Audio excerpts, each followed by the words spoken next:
This is completely unacceptable. Open this gate now! Metal shaking, We discussed this at the last meeting, Gary. By the time I walked The down road is gravel private. toward the lake, This Dale is an Mercer was official standing notice at of my iron violation. gate with You are both breaking hands the wrapped around rules. bar. We will take you to court if you He do was not the HOA comply president, immediately. And his face was already red from yelling. Every few seconds, he yanked the gate hard enough to make the chain snap against the post. Behind him were 3 HOA board members. Roars. 2 families with weekend bags, a golf cart, and a security guard who looked like he wanted to be anywhere else. On my side of the gate, hanging under a brand new lock, was a sign I had put up less than an hour earlier. Roars. Private access road, license revoked. Dale saw me and immediately pointed through the bars. He accused me of blocking community property. He accused me of ruining people's vacations. Roars. He said I was trying to blackmail the HOA over a repair bill they had already rejected. That repair bill was for $63,500, and the damage was not small. Their contractor trucks had cracked my drainage culvert. Roars.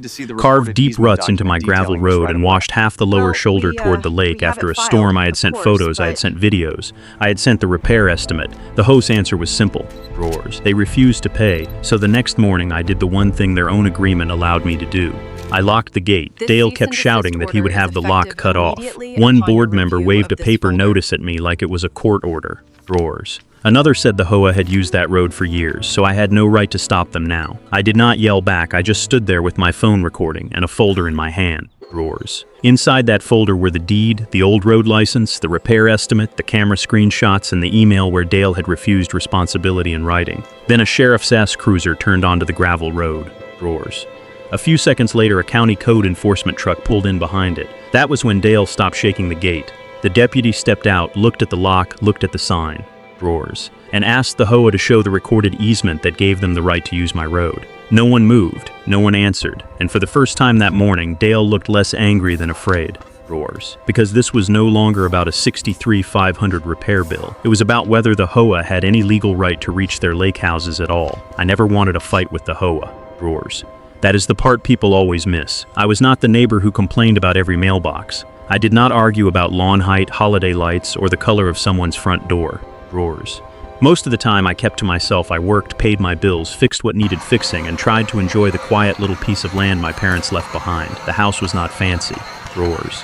It was an older lake house with soft floorboards in the hallway, a back deck that always needed stain, and kitchen cabinets that never closed quite right when the air got humid. Roars. But it was home. My father had repaired that house for years with his own hands. My mother planted flowers along the side path. Every corner had a memory attached to it. The gravel road mattered most. Roars. It curved from the upper lane down toward the lake, passing under maple trees my father planted when I was still a kid. It led to my lower yard, my dock, my storage shed, and the old iron gate at the edge of my property. Roars. My father had poured the drainage culvert himself because heavy rain used to cut across the road and wash gravel into the water. That road was private. It was in our deed. It was on the county map. Roars. And my father had kept every document in a blue folder in his desk drawer. Years ago, when the subdivision behind us was built, the HOA wanted limited access to a few small lake houses near the shoreline. Roars. They called them community amenities. Residents could reserve them for quiet weekends, fishing trips, and family gatherings. My father did not want trouble with the new neighborhood. Roars. So he signed a private road license. It was not a gift. It was not a transfer of ownership. It was permission with conditions. The HOA could use the road for normal access. They had to respect the weight limits. Roars. They had to help pay for damage if their use caused it. And they were never allowed to treat the road like they owned it. For years that worked. Most people were respectful. A family would drive down with a cooler and wave. Roars. An older couple would park near the lake and sit by the water. Sometimes someone asked before bringing a small boat trailer through. And I usually said yes, I was not trying to be difficult. Roars.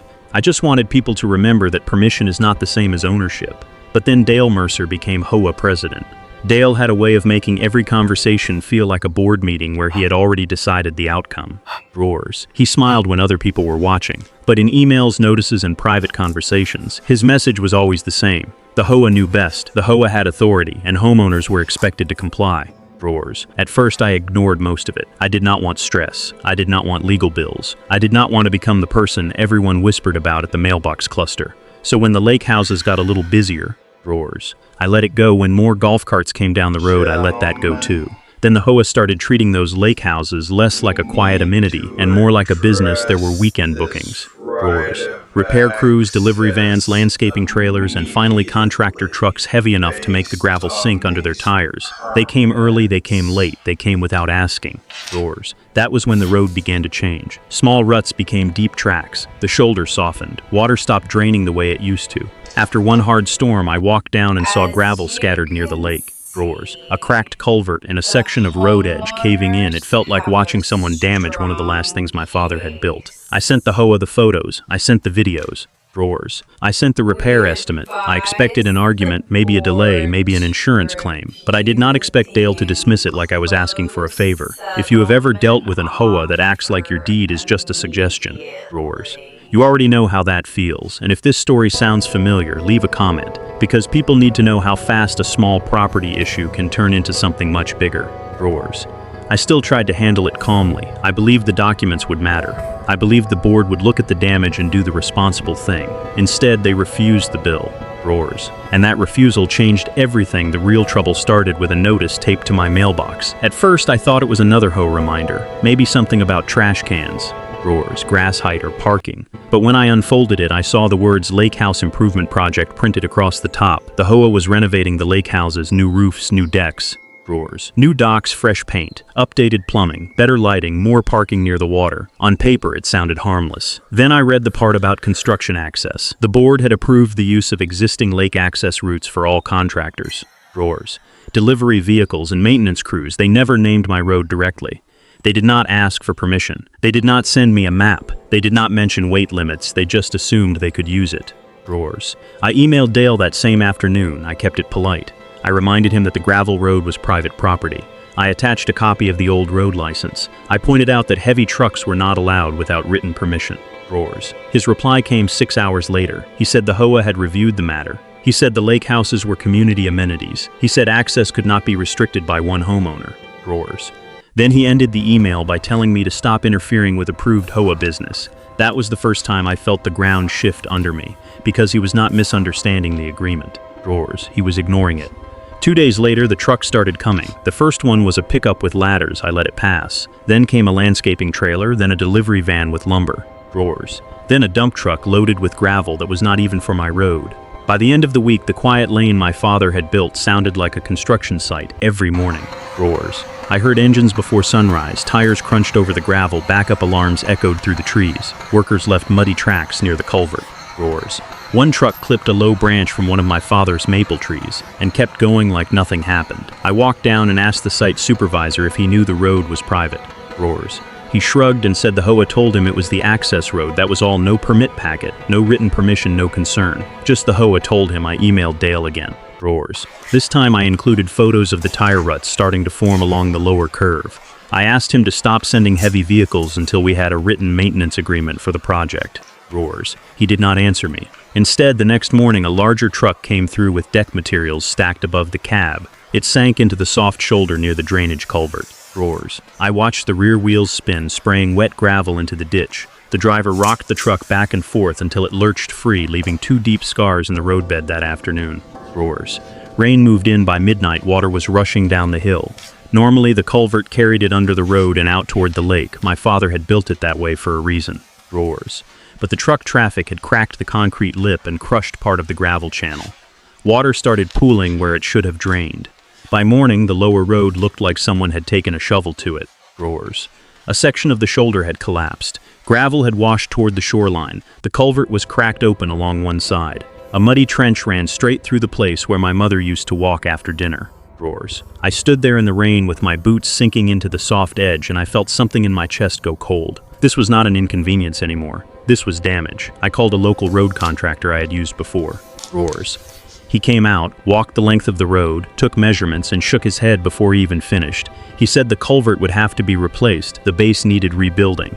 Roars. The shoulder had to be reinforced before more rain made it worse. The estimate came 2 days later. $63,500. I sent it to the HOA with the photos, the contractor report, the camera stills. Roars. And a clear request that they turn it over to their insurance carrier. For 24 hours, nobody responded. Then Dale sent one sentence that changed the entire case. He said the HOA would not pay for what he called my private driveway problem. Roars. After that, the board stopped. Pretending to be careful, they kept using the road. They kept sending workers down to the lake houses, and when I placed orange safety cones around the washed-out section so no one would drive into the soft shoulder, the HOA sent me a violation notice. They accused me of blocking community access. A fine of $250 was added to my account, then another. Then a warning that if I did not remove the cones, the HOA would hire someone to remove them and charge me for the work. That was when Dale showed up at my house. He did not come to talk. He came to perform. He stood on my porch with 2 board members behind him, waving the violation notice in one hand and pointing at the lake road with the other. His voice was loud enough for the neighbors across the street to hear. He said I was creating a safety issue. He said I was interfering with residents' rights. He said the board would not be intimidated by a homeowner trying to make money off the HOA. I looked at the cracked road behind him. I looked at the orange cones he wanted removed. Then I looked at the man who had turned my father's road into a construction route and called the damage my problem. I did not argue with him. I told him everything from that point forward needed to be in writing. He laughed like that was the weakest thing I could have said, but that was exactly what I needed him to do.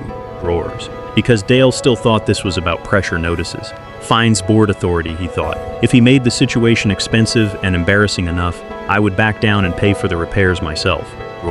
What he did not understand was that every email, every truck, every threat, every fine, and every refusal was becoming evidence. And the next thing I found in my father's old blue folder would make all of it much worse for him. That night I did not sleep much. I sat at my kitchen table with my father's old blue folder open in front of me. The house was quiet, except for the refrigerator humming and the rain tapping against the back windows. Every few minutes I looked outside toward the lake road. Even though I could not see much in the dark, I kept thinking about Dale standing on my porch, the way he smiled when I said everything needed to be in writing. The way he looked past me, down toward the road like my land was already his. The way the board members stood behind him without saying a word, as if silence made them less responsible. I knew one thing clearly: if I handled this with anger, I would lose. The HOA had meetings, letterhead, a management company, and a board president who loved acting official. If I yelled, they would call me unstable. If I blocked a truck without paperwork, they would call me unreasonable. If I touched their equipment, they would make me the problem. So I stopped reacting. I started documenting. The first thing I did was download every security camera clip from the past month. My cameras were not fancy, but they covered the upper lane, the curve near the maple trees. And the gate area. I made folders by date. I saved videos of every contractor truck that used the road. I paused the footage and took screenshots of company logos, license plates, trailers, and timestamps. Then I printed every email, not just Dale's refusal, everything: my first polite warning, my reminder about weight limits, my request for insurance information, the repair estimate, the photos, the HOA violation notices, the fines for placing safety cones near the washed-out shoulder. I wanted a clean timeline, not emotion, not opinion. Just dates, facts, and proof. The next morning I walked the entire road with my phone and a tape measure. I took photos from the same angles every 10 feet. I measured the depth of the tire ruts. I photographed the cracked concrete around the culvert. I took close-ups of the washed-out gravel near the lake. I even recorded a slow video showing how rainwater now flowed across the road instead of under it. It hurt to look at it. That road had never been perfect, but it had always been solid. My father used to say a road tells you when people respect it. If they drive carefully, it lasts. If they treat it like nobody owns it, it falls apart fast. Now it looked like nobody had cared at all. After that, I called the contractor who gave me the $63,500 estimate and asked for a written report. I did not want a vague repair quote. I wanted him to explain what caused the damage, what needed to be replaced, and why the road was unsafe for continued heavy vehicle use. He came back 2 days later with photos. Measurements and a clear statement that repeated heavy truck traffic had contributed to the failure of the shoulder and drainage structure. That report mattered, but the blue folder mattered more. Inside it were papers I had seen before, but never studied closely. My father had kept everything: the deed, the plat map, the county survey, the original subdivision documents. And near the back, folded between 2 old tax bills, was the private road license agreement from 1998. I read it once, then I read it again. The language was plain enough that I understood the important parts right away. The HOA had permission to use the road for limited lake house access. They did not own the road. They did not have a recorded easement. They could not expand the use beyond the original purpose. They could not send heavy construction vehicles through without written permission from the landowner, and if their use caused damage, they had to pay for repairs after written notice. There was also a section about termination. I circled it with a pencil and sat back in my chair. That was the first moment I realized Dale might have made a serious mistake. I still did not trust myself to interpret it alone. Roars. So I took the folder to the county records office. I asked for copies of every recorded easement, access agreement, plat amendment, and permit related to my property and the lake houses. Roars. The clerk was patient. She pulled records going back decades. There was no recorded easement giving the HOA ownership or permanent access over my road, only the old license agreement. Roars. Then I hired a surveyor. He came out with equipment, marked the property line, checked the road, and confirmed what the records already showed. The gate, the culvert, the lower curve. Roars. And the damaged shoulder were all on my property. The HOA's lake houses were nearby, but their access depended on permission that came with conditions that changed everything. Roars. I sent the documents to a real estate attorney in town. I expected him to tell me it was complicated. I expected him to warn me that HOA's always found ways to drag things out. Roars. Instead, after reviewing the records, he focused on Dale's refusal letter. That email, combined with the camera footage and repair report, showed something important. The HOA had been notified of the damage. Roars. They had been shown evidence, they had refused responsibility, and they had continued using the road anyway. My attorney drafted a demand letter. It gave the HOA 10 days to pay the repair cost. Roars. Stop heavy vehicle access, remove the fines from my account, and confirm that any future use of the road would follow the original license. It also warned that continued misuse could result in immediate revocation of non-emergency access. Roars. The letter went out by certified mail. For 10 days, I said nothing. I watched the road. I saved more footage. I photographed 2 more trucks going through. I kept the cones in place. Roars. I let Dale's emails land in my inbox without answering from emotion. On the 10th day, the HOA responded, not with payment, not with an insurance claim, not with an apology. They sent another notice. Roars. Claiming I was obstructing a community amenity and threatening additional penalties if I interfered with lake house reservations. That was when the last piece clicked into place.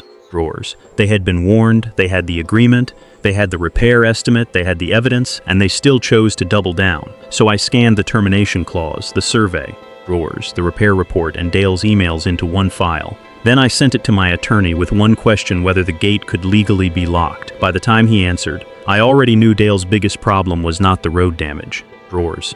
It was the fact that the HOA had built its entire lake house program on access they never actually owned. The answer from my attorney came the next afternoon. I read it 3 times before I moved from my chair. Roars. He confirmed what I had hoped, but still almost could not believe. The HOA did not have a permanent easement over my road. They did not own it. They did not control it. They had a private license. Roars. And that license came with conditions. Those conditions were not suggestions. They were the only reason the HOA had been allowed to use the road at all. The agreement was clear. Roars. The road could be used for normal access to the lake houses. The HOA could not increase the burden on the property. They could not send heavy construction vehicles through without written approval. Roars. They had to repair damage caused by their use, and if they failed to cure a violation after written notice, the property owner could suspend non-emergency access. That last part changed everything. Roars. For weeks, Dale had acted like the road belonged to the community. He acted like a vote from the board could erase my deed. He acted like the host rules had more power than county records. Roars. Property lines and a signed agreement from 1998. But the truth was much simpler. The HOA had permission, and permission could be lost. My attorney told me not to touch anything in anger. Roars. No confrontation, no blocking emergency services, no threats, no games. Everything had to be clean, documented, and limited to what the agreement allowed, so we prepared the notice carefully. Roars. It stated that the HOA had violated the private road license by allowing heavy construction traffic, causing documented damage, refusing to pay the repair cost, continuing to use the road after written warning. Roars. And issuing improper fines against me for trying to mark an unsafe area. Then came the part Dale was not expecting, effective immediately. Roars. Non-emergency recreational and rental-related access to the lake houses through my private road was revoked until the damage was repaired, the fines were removed, and a new written access agreement was signed. Roars. I did not send that notice only to Dale. My attorney sent it to the HOA board, the management company, the HOA's insurance carrier, the sheriff's office, and county code enforcement. Roars. That detail mattered, because when code enforcement reviewed the file, they noticed something the HOA had never mentioned to me. The lake houses had occupancy approval based on legal access. Roars. In simple terms, the county had allowed those buildings to be used because there was supposed to be a valid way for residents, maintenance crews, and emergency responders to reach them. Roars. If the HOA no longer had legal access through my private road, the county had to ask how those lake houses were being used, advertised, rented, and inspected. That was the second twist. Roars. The first twist was that the HOA did not own the road. The second was that without my road, their lake house program might not be legal to operate. I found out even more when my attorney requested copies of recent permit files. Roars. The HOA had applied for improvement permits for the lake houses, but the access description was vague. They had listed existing lake access. As if that explained everything, they had not attached a recorded easement. Roars. They had not attached my written permission for construction traffic. They had not disclosed that the road was privately owned and controlled by a license agreement that made Dale's refusal letter even worse. Roars. He had not just refused to pay a repair bill. He had confirmed in writing that the HOA intended to treat my private road like their own property while ignoring the agreement that allowed them to use it. Roars. For the first time since the damage happened, I felt calm, not happy, not excited calm. Because the argument was no longer about who could sound more official, it was not about Dale's temper. Roars. The board's threats or another folded violation notice taped to my mailbox. It was about documents. The deed showed the road was mine. The survey confirmed the boundary. The license explained the HOA's limited permission. Roars. The videos showed the trucks. The contractor report connected the damage to heavy traffic. The demand letter gave them a chance to fix it. Dale's response proved they refused. Roars. All the pieces were finally in one place. So early the next morning, I walked down to the iron gate with a new lock, a laminated notice, and my phone recording in my pocket. I did not feel like I was getting revenge. Roars. I felt like I was restoring the line they had crossed. I placed the notice where no one could miss it. I locked the chain. I photographed the gate from both sides. Then I emailed the final revocation notice to every person on the list. Roars.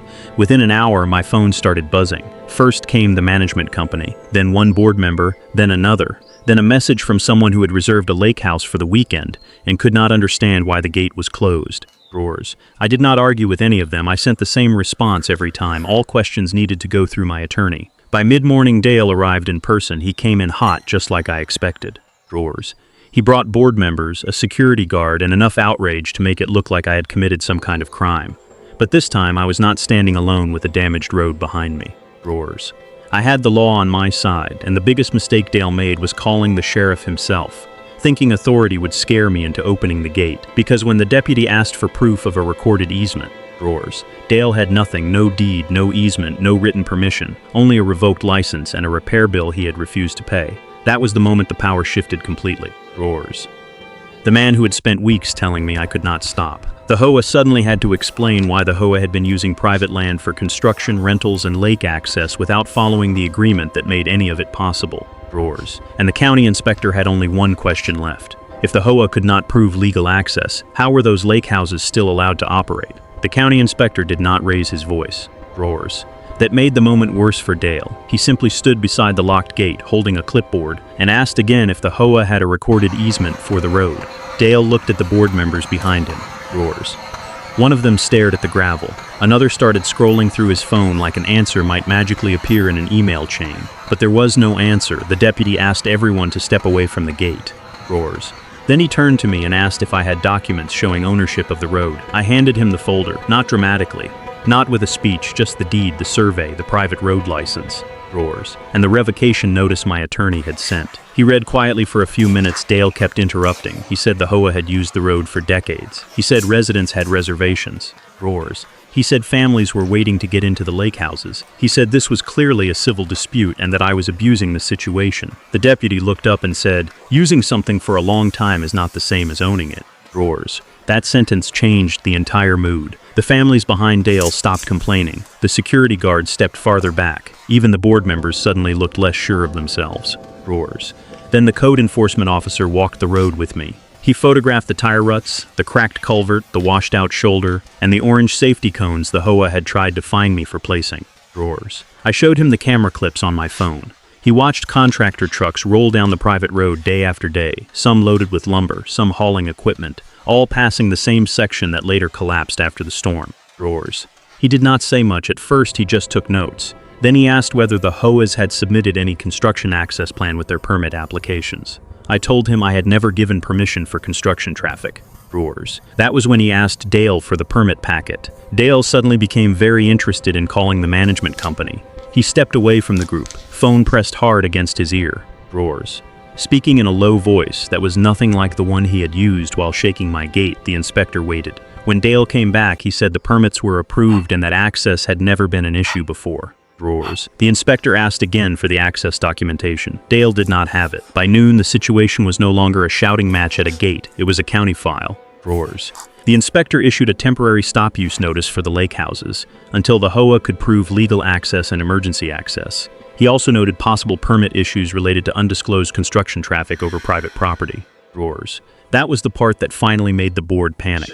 One woman on the board whispered, "Can he actually shut them down?" The inspector heard her and answered without looking up. Drawers. "I'm not shutting anything down, their paperwork is." For the first time in weeks, nobody laughed at me. Nobody called it a private driveway problem. Nobody waved an HOA notice in my face. Drawers. The deputy explained that unless there was an emergency, the HOA had no right to cut my lock or force entry through my gate without a court order. If they did, it could become a trespass issue. Drawers. He advised everyone to communicate through attorneys and leave the property line alone. Dale looked like he wanted to argue, but even he understood the ground had shifted. His power worked in board meetings. Drawers. It worked in violation letters. It worked when he was talking down to homeowners who did not have time, money, or energy to fight back. But it did not work on a deed. It did not work on a survey. Drawers. And it definitely did not work when a deputy, a county inspector, and a written license agreement were all standing on the same side of the gate. By the end of the day, the lake house reservations were canceled. Drawers. The contractor was told to remove equipment using a different route. The management company sent a nervous email saying the HOA was reviewing the matter with legal counsel. That was the first email from them that did not contain a threat. Drawers. 2 days later, their insurance adjuster called me directly. He asked for the repair estimate, the contractor report, the camera footage, and the written refusal from Dale. I sent everything. Drawers. An hour later, my attorney called and told me the host tone had changed completely. They were no longer asking how fast I could open the gate. They were asking how much it would cost to fix what they had broken. Drawers. And Dale, the man who told me to stop interfering with HOA business, was about to explain to an entire room of angry residents why his refusal to pay one repair bill had locked them out of every lake house they thought they controlled. Drawers. The emergency HOA meeting was held 4 nights later. I did not want to go. By then, my attorney had already told me I did not need to sit in a room full of angry residents and listen to Dale turn himself into the victim. Drawers. But part of me needed to see it, not to enjoy it, not to gloat. I just wanted to watch the same board that had dismissed my property, my evidence, and my repair bill finally explain itself in public. Drawers. The clubhouse was packed. People stood along the walls with their arms crossed. Others sat with printed emails in their laps. Several families had lost lake house reservations. Drawers. One man said his relatives had flown in for a reunion and found out 2 days before the weekend that the cabins were unavailable. Another woman said the HOA had already taken her deposit and still had not refunded it. Drawers. Dale sat at the front table with a bottle of water he never opened. He looked smaller than usual.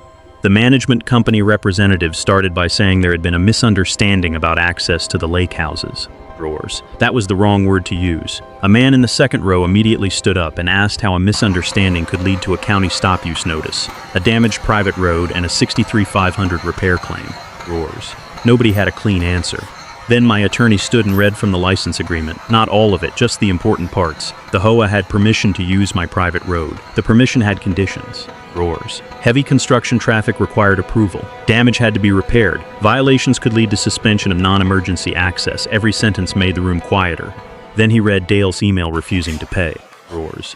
That was the moment the meeting broke open. Residents started talking over each other. Someone asked why the board had ignored the agreement. Someone else asked why the HOA had approved construction without securing proper access. Drawers. A retired firefighter asked how the lake houses had been rented if emergency access depended on a private road the HOA did not control. Dale tried to defend himself. He said he was protecting the HOA from an unreasonable bill. Drawers. He said he believed the road had always been community access. He said no one had ever challenged it before. Then the insurance adjuster's report was mentioned. Drawers. The report confirmed that repeated heavy vehicle use was a major contributing factor in the damage. It also confirmed that the repair estimate was reasonable for the work required. Drawers. The HOA's carrier agreed to cover most of the claim, but only after the board paid the deductible and acknowledged the road license in writing. By the end of that meeting, the HOA had no choice. Drawers. They voted to remove all fines from my account. They agreed to pay the full $63,500 repair bill through insurance and HOA funds. They agreed to reimburse my survey cost and part of my attorney fees. Drawers. They agreed to stop all lake house rentals until a new access agreement was signed and approved by the county. And Dale Mercer resigned before the meeting ended. He did not make a speech. Roars. He just pushed back his chair, folded his papers, and walked out while half the room stared at him. 2 weeks later, the road repairs began. This time, the contractor was mine. Roars. The HOA had to schedule every vehicle in advance. No heavy truck entered without written approval. The damaged culvert was removed and replaced. The shoulder was rebuilt with proper base material. Roars. Fresh gravel was spread over the curve, and the drainage channel was cleared all the way to the lake. When the work was finished, I stood by the gate for a long time. The road looked like itself again. Roars. Not new, not perfect, just solid, quiet, respected. The HOA eventually got limited access back, but under a new agreement, clear weight limits, clear maintenance obligations, proof of insurance. Roars. No commercial-style rentals without county approval, and one simple rule written in plain language. Permission could not be treated as ownership. That was all I had wanted from the beginning. Roars. I did not beat the HOA because I yelled louder than Dale. I did not win because I played dirty or tried to embarrass anyone. I won because I kept the documents, saved the videos. Roars. Followed the process and refused to let a board vote erase the boundaries my family had protected for decades. So if you ever find yourself facing an HOA, a neighbor, or anyone else who acts like your property rights are just an inconvenience. Roars. Remember this, do not start with revenge, start with records. Keep the emails, save the camera footage, read the deed, check the survey, ask the county what is actually recorded. Roars. Because sometimes the strongest lock you can put on a gate is not made of steel, it is made of proof, and if this story made you think of someone who needs to hear that, share it with them. Roars. Leave your thoughts in the comments, save it for later, and subscribe for more stories where ordinary homeowners learn that knowing your rights can change everything.